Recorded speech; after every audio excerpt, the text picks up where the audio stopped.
Hello everybody. Hi, today is Monday, June 13th, and this is going to be a quick vlog, and I'm sitting in my backyard, and I thought I would start the vlog by just talking just a minute or two about my self-care journal. And what I want to say about the journal is that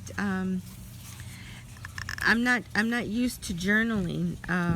It's been a while since I journaled, but I'm trying, and like I said, it's not easy for me to journal, but I'm trying to stick with it. But I found this deck of cards. I actually found these cards a long time ago, probably like years ago, but it was a box of these deck of cards, but it's 52 ways to pamper yourself. So they're cards to give suggestions about, like,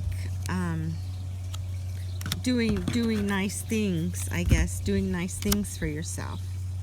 So I'm hoping that this will give me some ideas on, what to journal about in my self-care journal, because to be quite honest, self-care has never been like a high priority for me, which I'm just now beginning to realize that, all these years I've neglected myself. I wish I hadn't done that. I wish I had taken better care of myself. But anyways, so yeah, so hopefully these cards will help me to stay more on track with, like, just self-care, self-love, that type of thing. And yeah, so like I said, I'm sitting in my backyard, so I'm just gonna probably just stick to panning, just panning the backyard, and can't water the lawn because we're in a drought. Also, I thought I would just kind of quickly talk about, because I've mentioned before in previous vlogs that I have chronic pain, and so I wanted to give a quick explanation of, like, why I have this chronic pain. And basically, to put it in a nutshell, I was born in 1963, and I was born with hip dysplasia. I think I'm saying it right, hip dysplasia. Anyways, basically my hip was not fully developed when I was born, and so a year later I'm still not crawling, and they noticed but didn't know that, like, I had a serious problem with my hip. And then it came to light because I was crying because of the pain I was in. And so just after, being a year old or so, I had a surgery to correct the hip dysplasia. And this was in a hospital in San Diego. And for a full 6 months, I was in a body cast, from my breast, to well below my pelvis, because there's a few pictures of me as a baby, and it was a body cast, and my legs are separated, and there's a bar that is between my legs, to keep my legs separated. Anyway, so I have the surgery, and well, I'm so thankful to God that for the rest of my life after that, I never had any problems or issues with my hip until I turned 50. Yeah, it seems like I started having problems with my hip after I turned 50.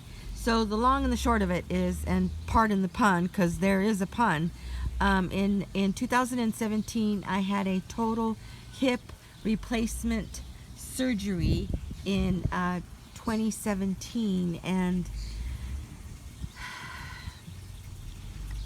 I came out of the surgery, but the left leg came out longer after the hip replacement surgery.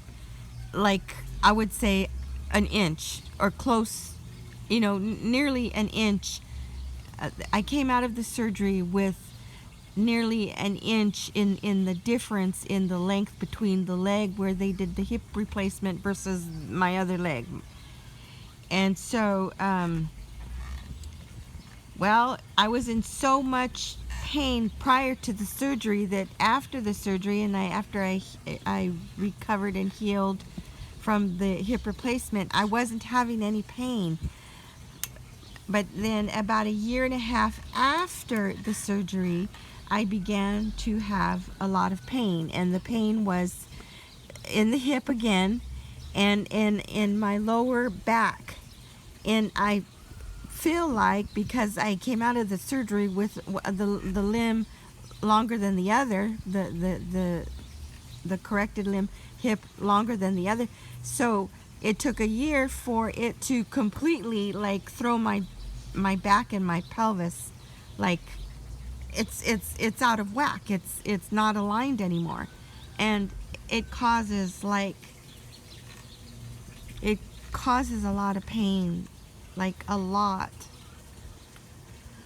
Anyways, yeah, so that's my story. That's the story about my chronic hip and lower back pain, why I have it. Okay, so I've got to just kind of wrap it up quickly now. So, oh, look at the seal. Anywho, do you guys remember I shared with you I did a run to the Goodwill outlet store, and I found this little box of Victoria's Secret's mints, right? Mints. And it was still sealed. It still had the plastic seal. So I broke the seal, and they turned out to be the cutest little novelty item. They're mints, and they're shaped like little lips. Okay, and they're supposed to be what? I'm not sure. I think supposed to be cinnamon. See, cinnamon flavored mints. So what I wanted to say was, these mints taste like soap. Like they just taste like soap. It tastes like you're eating soap with these. So I'm going to be throwing these away. I just wanted to share that because I thought that was kind of funny. And then the last thing is, oh, also the same day that I went to that Goodwill outlet and I got these mints, I found this little wooden object. I'm using it for a toy. I made it like a little toy for my rabbits. You see? Now there it is there. And I tied little bells onto it with some twine.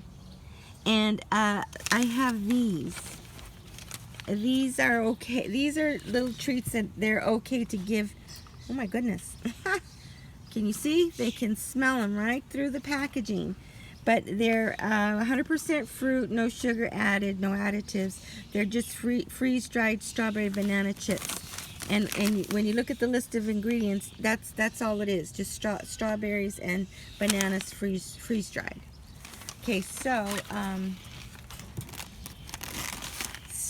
I'm gonna see if this works. I have the little wooden ball on a piece of string, so I'm gonna lower the string down. I'm gonna lower the string to lower the little ball to them, and I took some of those treats that I just showed you, and I wrapped them in a little paper napkin, and we're gonna see if they can get to the little treats in the napkin.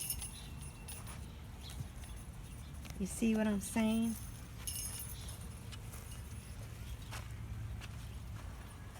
Oh shoot.